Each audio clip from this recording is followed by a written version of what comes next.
የአሜሪካው ፕሬዚደንት ዶናልድ ትራምፕ በቅርቡ ይፈረማል እያለ የሚያወራው የመጨረሻ ስምምነት ፊርማ በምንም መንገድ የማይታሰብ ነው አለች ኢራን። ትራምፕ ግን ይላሉ ከኢራን ጋር የሚደረገው የመጨረሻው የስምምነት ፊርማ ምናልባትም በዚህ ሳምንት መጨረሻ ዛሬና ነገን መሆኑ ነው፣ ይፈረማል ነው ያሉት። እንዲያውም ምክትል ፕሬዚደንቱ ጄዲ ቫንስ ይፈርማል ሲሉ አስረግጠዋል።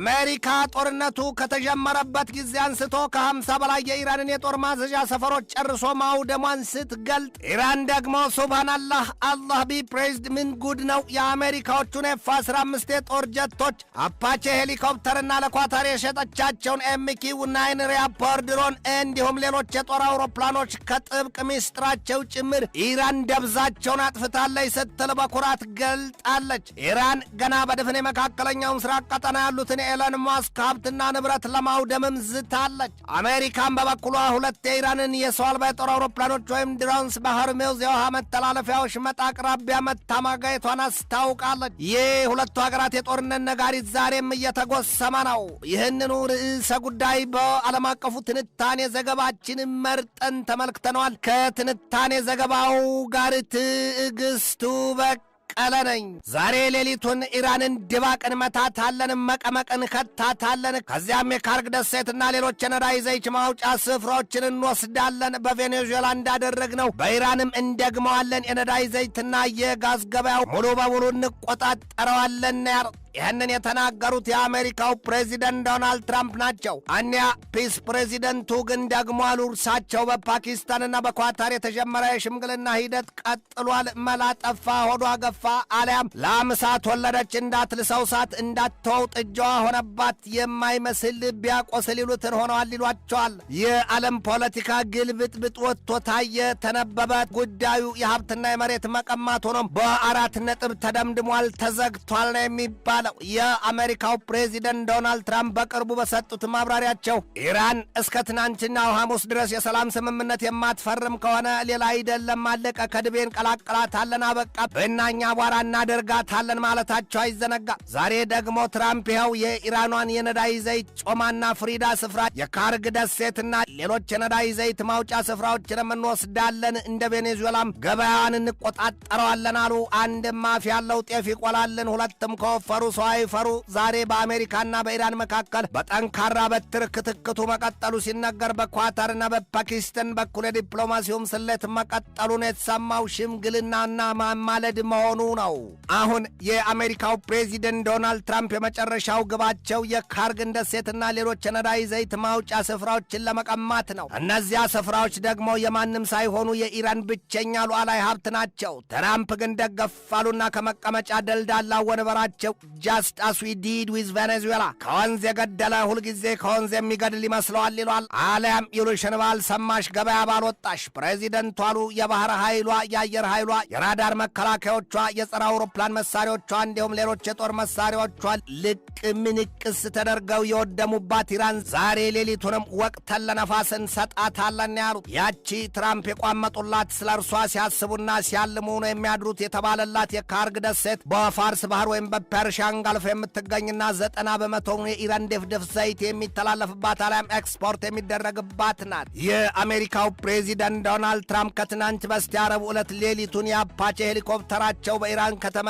በኋላ ማብራሪያ ሲሰጡ ይህንን ነበር ያሉት። ኢራን ሰጥ ለጣ ቤት ለቤክ ብላ እስከ ነገ ሐሙስ እስከ ትናንትና መሆኑን ልብ ይሏል። ስምምነት ባትፈርም ዊ ዊል ተርን ኢት ቱ ዳስት ነው ያሉት። ወደብናኛ አቧራነት እንለውጣታለን መሆኑ ነው። የትራምፕ ቀጠሮ ኢራንን ያሉት ሊያደርጉባት ዛሬ አርብ መሆኑንም መገንዘብ ያሻል። ትራምፕ ያንና ሌላም እያሉ ሲፎክሩና ሲዝቱ ሲያስጠነቅቁ ኢራንም የለም እንንገራችሁ ከፈለጋችሁማ ስሙን እኛንም ስሙን ያለችበትን መረጃ አውጥታለች። አሜሪካ ኤፒክ ፍሪ ስትል በኢራን ላይ ባወጀችው ግዙፍ ጦርነቷ በርካታ ቁጥር ያላቸውን የጦር አውሮፕላኖቿን አታለች። የኢራን የአየር መከላከያዎች የአሜሪካዎቹን የተራቀቀ ጥበብ የፈሰሰባቸውን የጦር አውሮፕላኖች በአየሩ ላይ እየቀነደውና እያጎኑ የሳት ኳስ አድርገው ከሰላቸውን ከምድር ላይ ከስክሰውታል ያለችው አሜሪካ በስልጣኔና በጥበብ ሰርቻችኋለሁ፣ ያተርፏችኋል፣ ያኮራችኋል ስትል ለበርካቶቹ የባህረ ሰላጤው ቀጠና ሀገራት የሸጠቻቸው እንደ አብነትም ለኳታር ረብጣ ቢሊዮን ዶላሯን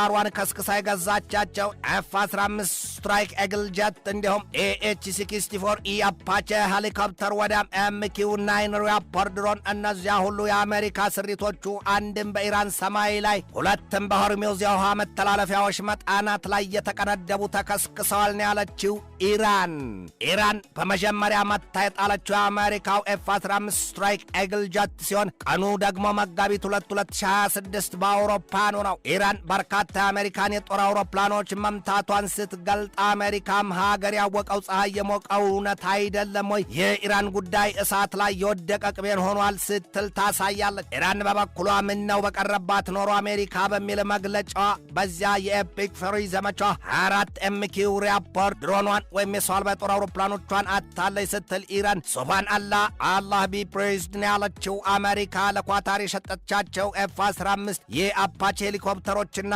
MQ-9 ሪያፐር ድሮን ከተራቀቁ ቴክኖሎጂዎቿ ጭምር አልቀውባታል ያለችው በሀፍረትም በብሶትም አቀርቅራለች ሲል የመምሪ ዘገባ በዝርዝር ሀተታው ይገልጣል። አሜሪካን በበኩሏ ከ50 በላይ የኢራንን የጦር ማዘዣ ሰፈሮች ማውደሟን ትገልጣለች። በዚህ ሁሉ ምስቅልቅሎች ውስጥ ያለው ሂደት ከኢራን ጋር የገባንበት ጦርነት ሊያበቃ ነው፣ ስምምነትም ሊፈረም ነው ሲሉ የአሜሪካው ፕሬዚደንት ዶናልድ ትራምፕ መናገራቸው አረ የእውነት ተናጋሪ አላህስ ብሏል ሲሉ የሚሳለቁት ብዙዎች ናቸው። ትራምፕ አሉ በትናንትናው አመሻሹ ማብራሪያቸው ከኢራን ጋር የመጨረሻው ስምምነት ሊፈረም ተቃርቧል። አረ እንዲያውም ምክትል ፕሬዚደንቱ ጄዲ ቫንስ በተያዘው ሳምንት መጨረሻ ዛሬና ነገ ይፈርሙታል ነው ያሉት። ላማለይ በሰማይ ወተቷንም አላይ ይሏል። ኢራን በበኩሏ የምን የስምምነት ፊርማ ነው የሚወራው? ፈጽሞ የሚታሰብም አይደለም ነው ያለችው። ኢራን በቀይ መስመሮቿ ላይ አትደራደርም ሲሉ የውጭ ጉዳይ ሚኒስትሯ ፈቀላጤዋ ኢስማኤል ባጋኤ ያስረግጠዋል። የአሜሪካው ፕሬዚደንት ዶናልድ ትራምፕ ከመጋቢት አጋማሽ ጀምሮ በሚሰጡት መግለጫ ሁሉ በኢራን ላይ የተያዘው ጦርነት ሊያበቃ መሆኑንና የስምምነት ፊርማው ሊፈረም መቃረቡን ሲናገሩ እንደነበር አይዘነጋም። አሜሪካና እስራኤል በኢራን ላይ የጣምራ ጦርነት ከከፈቱበት ከዚያ የካቲት 28 2026 ቅዳሜ ረፋድ ጀምሮ በኢራንና በሊባኖስ በብዙ ሺህ የሚቆጠሩ ሰዎች ሕይወታቸውን አጥተዋል። በብዙ ሺህ የሚቆጠሩትም ሰዎች ቆስለዋል፣ አካላቸው ጎድሏል፣ ተፈናቅለዋል። ይህ ዓለም የምጣኔ ሀብት በተለይም በኃይል ዘርፉ ዓለምን ትልቅ ኪሳራ ውስጥ ጥሏታል። ኢራን ገና በመካከለኛው ምስራቅ ቀጠና የሚገኙትን የአሜሪካዊውን ዲታ ኤሎን ማስክ ንብረቶች በእስራኤልና በመካከለኛው ምስራቅ በባህረ ሰላጤው ቀጠናና በተቀሩት የአረብ ሀገራት ያሉትን በሙሉ ቀጣይ የኢራን የጥቃት ኢላማዎች መሆናቸውን ዓለም ይወቀው ስትል ገልጣለች። ኢራን በቀጣይ ልትመታቸው ያሰላቻቸውን ኢላማዎቿን ደግማና ደጋግማ እያሰላሰለችባቸው እንደሆነም የፋርስ ኒውስ ዘገባ ያስረዳል። የኢራንን የማይዝል ክንድና ጠንካራ ክራንቻዎች የተመለከቱት ኳታር፣ የተባበሩት አረብ ኤምሬትና ፓኪስታን በበኩላቸው የአሜሪካው ፕሬዚደንት ዶናልድ ትራምፕ በኢራን ላይ ያቀዱትን ጠንካራ የበቀል ጥቃት እንዳያደርጉት እየተማጸኗቸው መሆኑ ተሰምቷል። ጨው ለራስ ስትል ጣፍጣሊያም ለኃጣን የመጣ ለጻድቃን ይተርፋልን ያስቧል። የሶስቱ ሀገራት መሪዎች ትራምፕን እንደ ሕፃን ልጅ እየተቁለጨለጩ ተማጽኗቸዋል ሲል የሂንዱስታን ታይምስ ዘገባ ያስረዳል። አሜሪካ በምድሯ ያሉትን ኢራናውያንና ሶሪያውያን እንዲሁም አፍጋናውያንን ወደ ማዕከላዊ አፍሪካ ሪፐብሊክ ልታግዛቸው መሆኑን ተሰምቷል። ያቺ አሁን ትራምፕ ከሀገራቸው ያሉትን የሶስቱን ሀገራት ስደተኞች ጠራርገው ሊልኩባት ያለሙላት የማዕከላዊ አፍሪካ ሪፐብሊክ ደግሞ በውስጧ መረጋጋትና አስተማማኝ ጸጥታም ሰላምም የሌለባት ሀገር ናት። በአሜሪካ የብሔራዊ ጸጥታ ተቋም የሚሰሩት ተመራማሪው ቤኒ ሳብቲያሉ በአሜሪካና በእስራኤል መካከል ያለው ግንኙነት ልክ በኢራንና በሄዝቦላ መካከል እንዳለው ግንኙነት ጠንካራ ነው ሲሉ አስጠንቅቀዋል። ምንም ተባለ ምንም ግን ለዓለም ሰላም ዋስትና የሚሰጥ ነገር ዛሬም አልተሰማም። ለሞተቿ እናቴ አንዱም አልበጃት፣ አንዱ አፈር አንዱ ድንጋይ ጫነባት ይሉትን ያስታውሷል። ትንታኔ ዘገባውን ስናዘጋጅ በዋቢነት ኤቢሲ ኒውስን፣ ግሪክ ጨመን፣ ቢቢሲን፣ ኒውስ ማክስን፣ ቢዝነስ ስታንዳርድን፣ ኤዥያ ዋንን፣ ዘኒው አረብን፣ ቴሌግራፍ ኦንላይንን፣ ኢንዲያ ቱዴይና ጄሩዛሌም ፖስትን ተጠቅመናል።